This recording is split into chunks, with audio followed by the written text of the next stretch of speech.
Eso es lo que Dios hizo con su pueblo cuando lo trajo de vuelta, ¿verdad?, a Jerusalén, después de 70 años viviendo en el cautiverio en Babilonia. Y el Señor los restauró, reescribió la historia, como también lo hace con nosotros. Porque el Señor ha reescrito nuestra historia.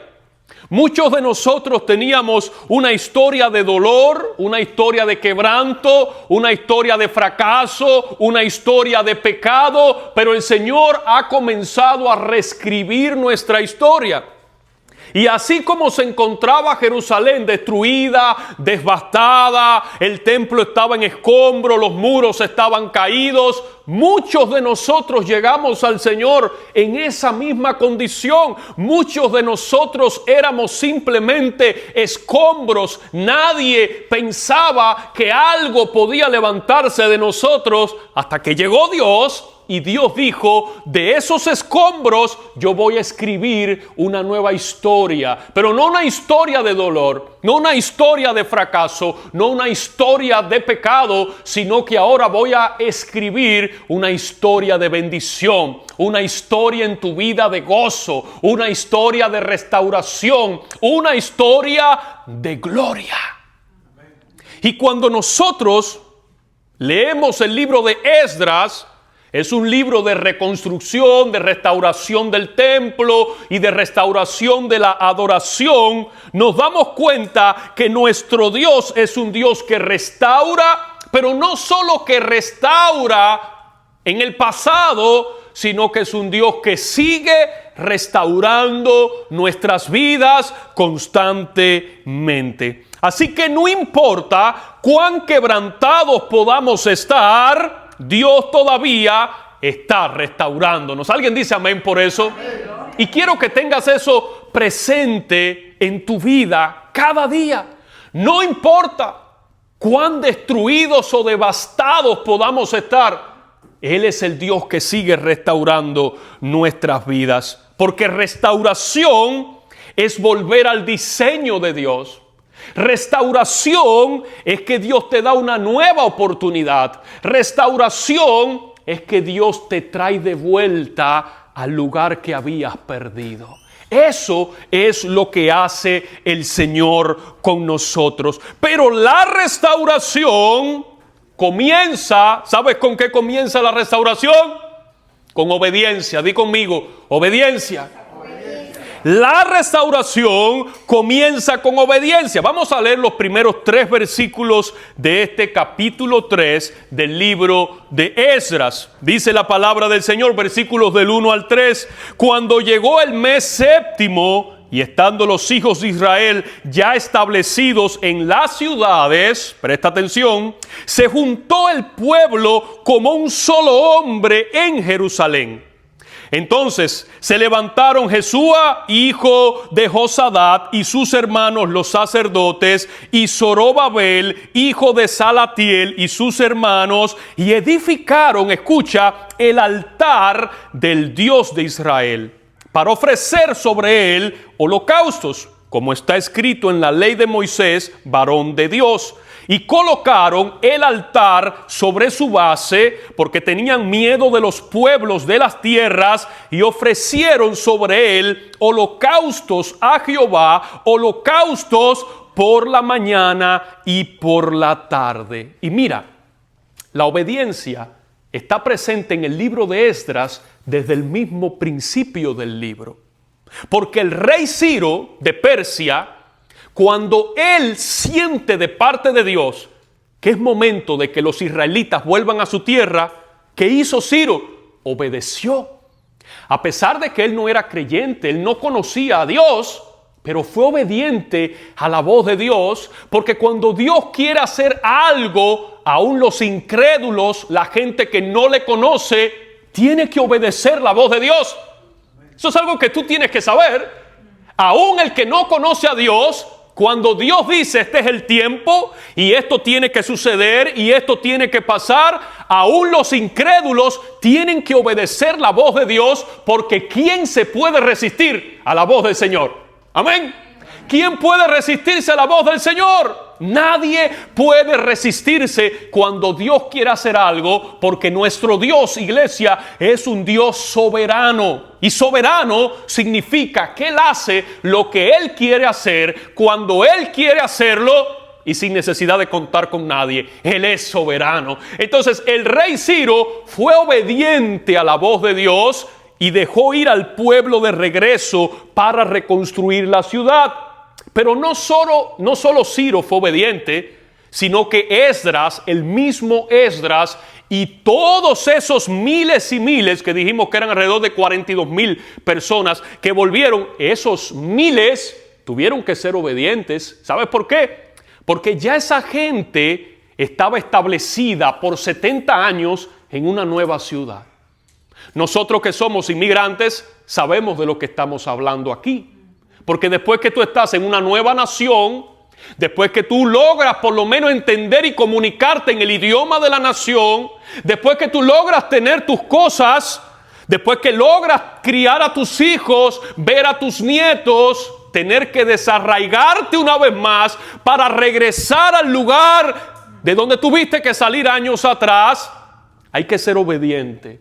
Y todo ese pueblo, más de 40,000 israelitas, fueron muy obedientes a la voz de Dios, porque ellos dijeron, es tiempo de volver y es tiempo de reconstruir esa ciudad que fue destruida. Entonces, ahora ellos comienzan a reconstruir el templo y eso también demanda obediencia. Porque cuando hay un corazón obediente, hay un corazón que puede ser restaurado. Te voy a repetir eso. Cuando hay un corazón que es obediente a la voz de Dios, hay un corazón que puede ser restaurado. Hay muchas personas que quieren restauración, hay muchas personas que quieren la bendición de Dios, hay mucha gente que quiere ser usada por Dios, pero no sabe ser obediente a la voz de Dios. Y cuando hay un corazón que no es obediente a la voz del Señor, entonces no puede haber restauración. Por eso yo te digo, todos estos hombres eran obedientes, porque ellos dijeron, vamos a reconstruir este templo. Vamos a levantar este lugar, cueste lo que cueste, vamos a hacerlo. Y fueron obedientes. Eso se llama obediencia. Y yo quiero que nosotros podamos reflexionar en algo, iglesia. Dios no puede obrar una restauración donde hay rebeldía. Dios no puede obrar una restauración donde no se escucha su voz. Dios no puede obrar restauración donde no se hace su voluntad. Es necesaria la obediencia para que se pueda ver la obra de Dios restaurada. Todo ese pueblo fue obediente y gracias a esa obediencia Dios los bendijo y restauró aquel lugar. Ahora, hay algo más en este pasaje que es sumamente importante y que yo quiero que tú puedas leer en este versículo, en este capítulo 3. Y es que dice aquí la palabra que ellos edificaron el altar antes del templo. ¿Qué fue lo primero que ellos levantaron? El altar. Lo primero que levantaron fue el altar.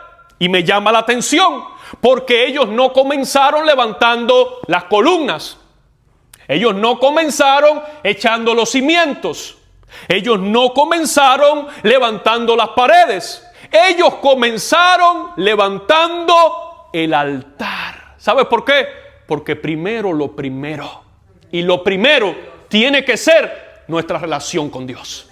Lo primero que tiene que restaurarse es la comunión con Dios. Y ellos lo entendieron. Ellos dijeron, espérate. Aquí hay una obra que hay que hacer. Hay que levantar todo este templo.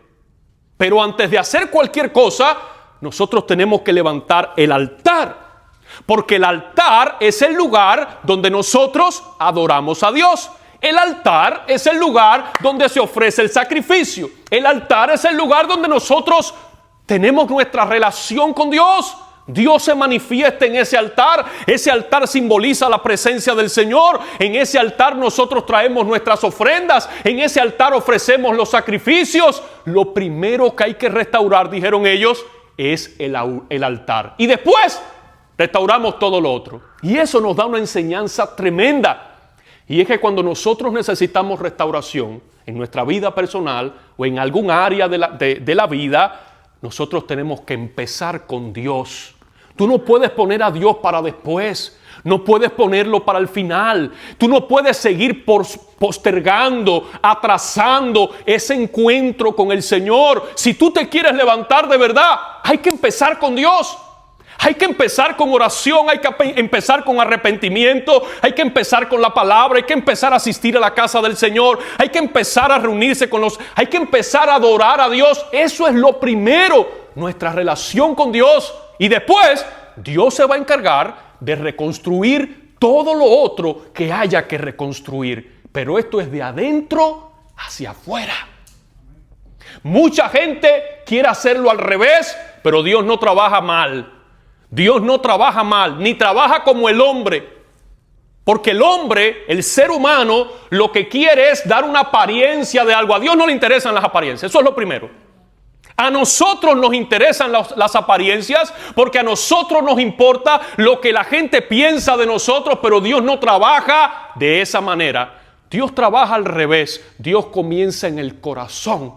Dios pone arrepentimiento en el corazón. Dios pone anhelo en el corazón. Dios te quebranta en tu interior. Dios hace una obra en tu corazón para que después por fuera se comience a reconstruir tu familia, tu matrimonio, tus relaciones, tu trabajo, tu economía, tu tiempo. Todas esas cosas vienen después. Pero lo primero es el altar. Lo primero es el corazón. Lo primero es tener comunión con Dios. Di conmigo, primero lo primero. Amén. Primero lo primero. Y lo primero, iglesia, siempre es nuestra relación con Dios. ¿Verdad que sí? Eso es lo primero. Porque eso es lo que Dios mira y eso es lo que Dios quiere. Lo que hay en nuestros corazones. Así que hay que restaurar primero la relación con Dios. Y cuando hablamos de restaurar la relación con Dios, hablamos de obediencia. Hablamos de restaurar el altar, hablamos de confesar los pecados que hayan que confesar, hablamos de arrepentirnos de lo que necesite arrepentimiento y después, entonces Dios se encarga de hacer lo externo y lo que la gente ve en nosotros. Ahora, la restauración también requiere adoración. Mira lo que dicen los versículos del 4 al 7, lo puedes leer conmigo en la pantalla. Celebraron asimismo la fiesta solemne de los tabernáculos, como está escrito, y holocaustos cada día por orden conforme al rito, cada cosa en su día. Además de esto, el holocausto continuo, las nuevas lunas y todas las fiestas solemnes de Jehová y todo sacrificio espontáneo, toda ofrenda voluntaria a Jehová. Desde el primer día del mes séptimo comenzaron a ofrecer holocaustos a Jehová, pero los cimientos del templo de Jehová no se habían echado todavía. Y dieron dinero a los albañiles y carpinteros, asimismo comida, bebida y aceite a los sidonios y tirios, para que trajesen madera de cedro desde el Líbano por el mar a Jope, conforme a la voluntad de Ciro, rey de Persia, acerca de esto. Y fíjate, inmediatamente ellos comenzaron, después de restaurar el altar, ellos comenzaron a celebrar las fiestas que ellos tenían en el calendario judío. Y la primera fiesta que ellos celebran, ¿cuál fue? La fiesta de los tabernáculos. ¿Saben cuál era la fiesta de los tabernáculos? La fiesta de los tabernáculos era una fiesta que recordaba la provisión de Dios en el desierto. Entonces, ¿cómo se celebraba la fiesta de los tabernáculos? Durante 7 días, los israelitas tenían que vivir no en sus casas, sino en unas cabañas, en unos refugios que ellos mismos fabricaban y lo hacían con ramas. Es decir, que ellos hacían como unas tiendas con ramas que ellos buscaban de árboles, de arbustos, de cosas. Ellos creaban una cabañita y ahí se metían, aunque vivieran en un palacio.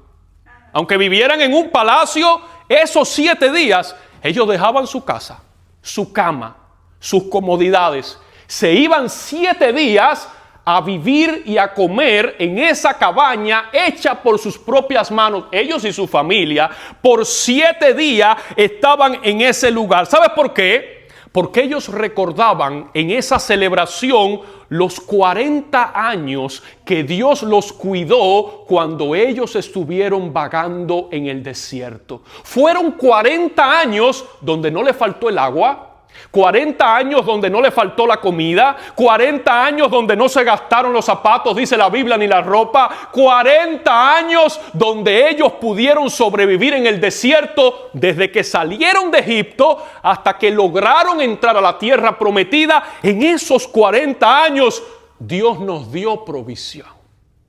Y como en esos 40 años en el desierto no nos faltó absolutamente nada, ahora nosotros celebramos una vez al año por 7 días que Dios nos dio provisión en el desierto. Esa era la celebración que ellos celebraron cuando llegaron a Jerusalén. La fiesta de los tabernáculos. ¿Y sabes por qué?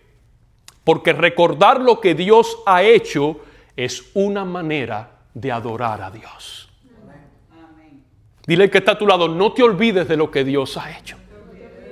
Porque mucha gente alaba a Dios cuando está en el desierto, pero cuando llega a la tierra de la abundancia y de la bendición, se olvida de Dios.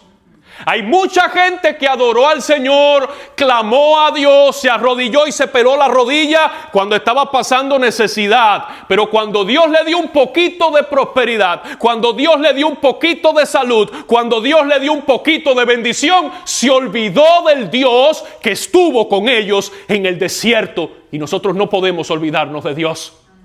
Dios fue bueno en el pasado. Y si Dios fue bueno en el pasado, Dios tiene que ser recordado y celebrado en el presente. Y eso es lo que estaba haciendo el pueblo de Israel, celebrando lo que Dios había hecho en el pasado. Fíjate, ellos no esperaron a tener el templo ya reconstruido y tener todo. No. Con lo que tenían, ellos comenzaron a celebrar sus fiestas recordando lo que Dios había hecho en el pasado. ¿Por qué nosotros tenemos que a veces decir, Señor, hasta que tú no hagas esto en mi vida no voy a hacer, no, yo no voy a adorarte, yo no voy a la iglesia, yo no voy a celebrar? No, este es el momento para hacerlo, aunque estés en el proceso.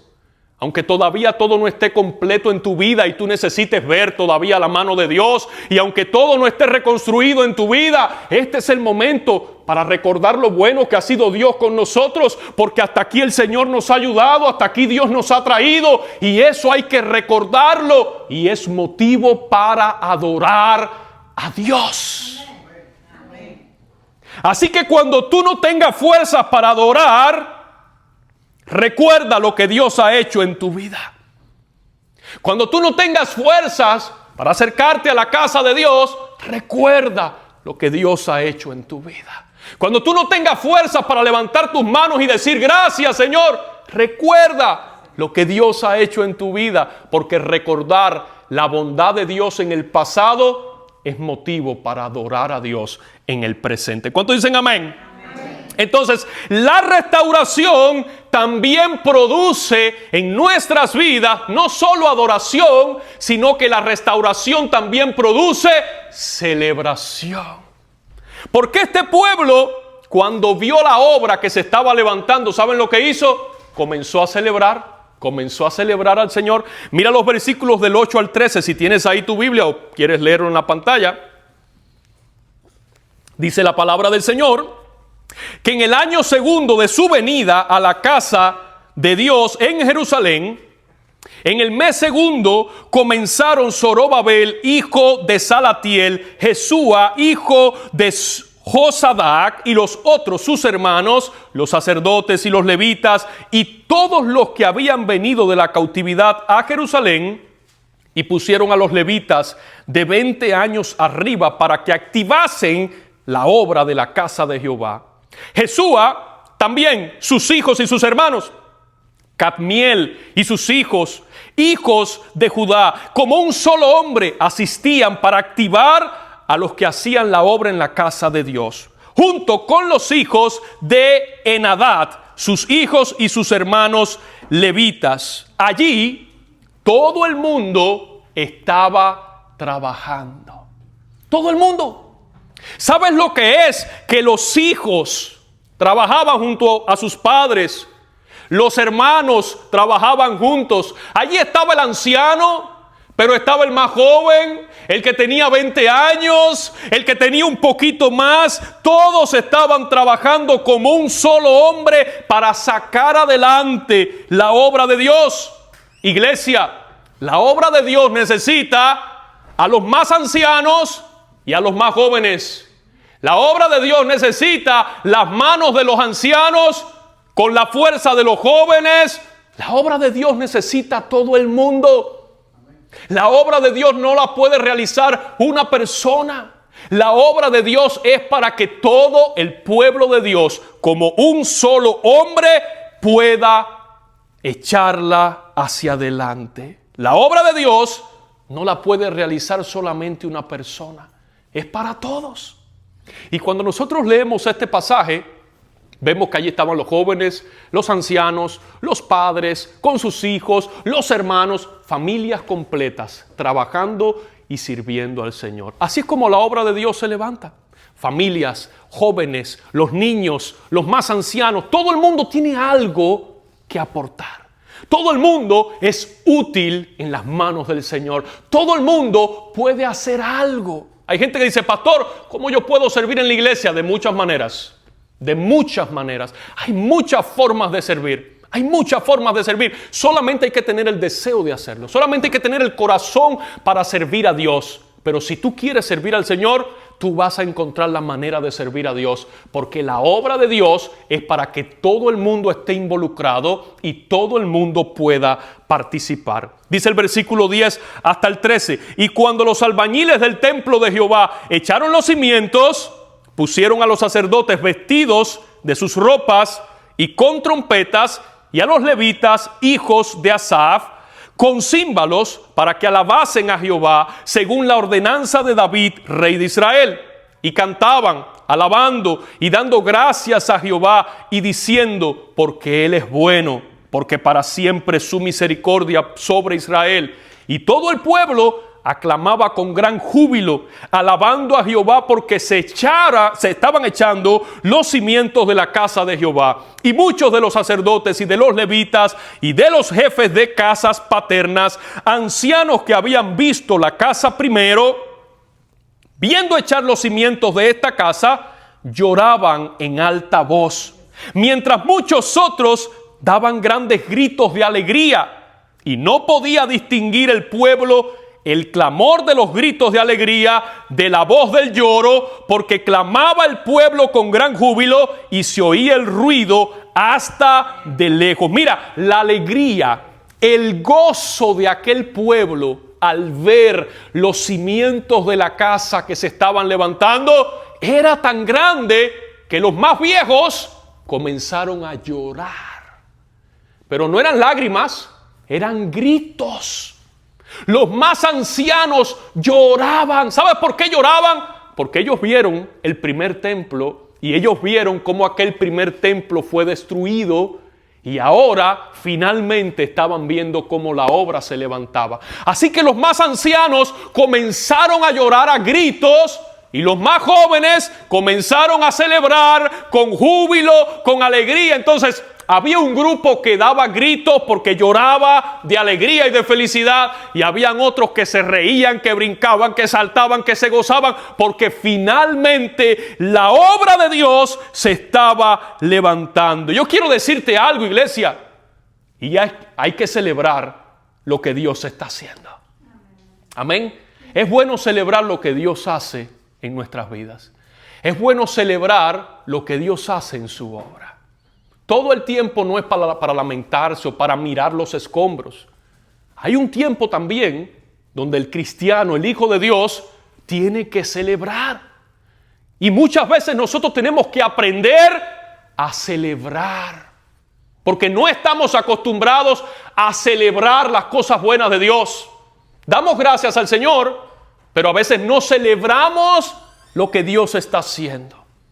Y la iglesia, el pueblo de Dios, tiene que aprender a celebrar. Incluso hay que celebrar cuando una vida cambia y es transformada, porque dice la palabra que hay fiesta en los cielos cuando un pecador se arrepiente. Mira lo que dice Lucas 15:17. Os digo que así habrá más gozo en el cielo por un pecador que se arrepiente que por 99 justos que no necesitan arrepentimiento. Hasta en el cielo, iglesia, hay fiesta cuando un pecador se arrepiente. Por eso es que nosotros tenemos que celebrar cada día lo que Dios está haciendo. ¿Qué está haciendo Dios en nuestra iglesia? Celébralo. ¿Qué está haciendo Dios en tu familia? Celébralo. ¿Qué está haciendo Dios en tu vida? Celébralo. Porque dice la palabra que incluso cuando un pecador se arrepiente, hay fiesta en los cielos. Y si el Señor en los cielos y los ángeles en el cielo celebran las victorias terrenales, ¿cómo no lo vamos a celebrar nosotros que somos el pueblo de Dios? Tenemos que aprender a celebrar. Muchas veces nos estamos lamentando por lo que se perdió y no celebramos lo que Dios está haciendo ahora. Por eso, mira a tu alrededor, mira lo que Dios está haciendo y celébralo. En la iglesia, celébralo. Mira cuántos hermanos nuevos llegan constantemente a la iglesia. Celébralo. Dale gracias a Dios porque son vidas que a lo mejor todavía no se afirman en el Señor, pero están empezando a tener una relación con Dios. Gloria a Dios. Celébralo. Celebra lo que Dios está haciendo. ¿Qué Dios está haciendo en tu familia? Celébralo. ¿Qué está haciendo en tu vida? Celébralo. Porque quiero decirte algo. El enemigo quiere que mires las ruinas del pasado, pero Dios quiere que mires los cimientos que Él está levantando hoy. Amén. ¿Escuchaste eso? Amén. El enemigo quiere que tú mires las ruinas del pasado, pero Dios quiere que tú mires los cimientos que se están levantando hoy. Porque hay algo que Dios está haciendo hoy. Hay algo que Dios está haciendo ahora. Hay algo que Dios está haciendo en tu vida y eso es digno de celebrarse. Si Dios está haciendo algo en ti, celébralo. Porque a lo mejor el enemigo quiere que tú estés mirando el fracaso, la destrucción, los escombros y Dios dice, espérate, que yo quiero que te fijes en los cimientos que se están levantando. Todavía tú no estás viendo la casa reconstruida, ellos no estaban viendo el templo terminado y ya estaban celebrando. Tú no tienes que esperar a ver todo lo que tú quieres ver o todo lo que Dios te ha dicho que hará contigo para celebrar. Comienza a celebrar ahora lo que Dios está haciendo en tu vida. Y quiero invitarte a que hagas dos cosas. Lo primero, busca un área de tu vida que necesite ser restaurada y ponla en las manos de Dios. Todos tenemos áreas de nuestra vida que necesitan ser restauradas. ¿Sabes por qué? Porque ninguno de nosotros es una obra completa. Todos nosotros somos una obra en proceso. Ninguno es una obra terminada por Dios. Dios la va a terminar cuando lleguemos a su presencia. Pero ahora, ninguno de nosotros es una obra terminada. Somos una obra en proceso. Entonces, como todos tenemos áreas que necesitan ser restauradas, yo te invito a que tú le digas, Señor, muéstrame qué área de mi vida necesita ser restaurada. Y cuando tú lo encuentres, ponle en las manos de Dios y dile, Señor, yo quiero que tú levantes esto. Yo quiero que tú cambies esto. Yo quiero que tú renueves esto. Que tú transformes esto en mi vida. ¿Alguien dice amén? Amén. Así que lo primero es eso. Encuentra un área de tu vida que necesite ser restaurada. Y lo segundo, celebra algo que Dios está haciendo en tu vida ahora. Aunque sea pequeño, aunque sea grande, aunque parezca insignificante, celébralo. No importa cuán grande o cuán pequeño sea, simplemente celebra y da gracias a Dios. Celébralo. Y recuerda que el Dios que te ha llamado es un Dios que aún está restaurando nuestras vidas. No lo olvides, iglesia. Él es un Dios que está restaurando nuestras vidas. Muchas veces nos desanimamos porque simplemente no vemos el avance o el progreso en nuestra vida espiritual. Pero eso no significa que Dios no está trabajando en ti. Dios está trabajando. A lo mejor tú no estás viendo el avance, no estás viendo el progreso en esa petición por la que llevas años obrando en tu familia, en un área específica. Pero eso no significa que Dios no está trabajando. Dios está levantando los cimientos para luego continuar la obra que Él va a hacer y que va a ser visible. Por eso no dejes de confiar, no dejes de creer y no dejes de celebrar. Celebra, aunque sea algo pequeño, pero celébralo, porque eso es lo que Dios nos llama a hacer en este tiempo. ¿Cuántos dicen amén? Amén. Permíteme orar por ti, Padre, en el nombre de Jesús. En esta hora te pedimos que nos ayudes a confiar en ti, a ser obedientes, que nos ayudes a adorarte y que nos ayudes a restaurar el altar y que también, Señor, nos permita celebrar las cosas que tienen que ser celebradas. Te lo pedimos en esta hora y nos ponemos en tus manos y te damos gracias por esta palabra. Y tu pueblo, Señor, te dice amén y amén. Alabado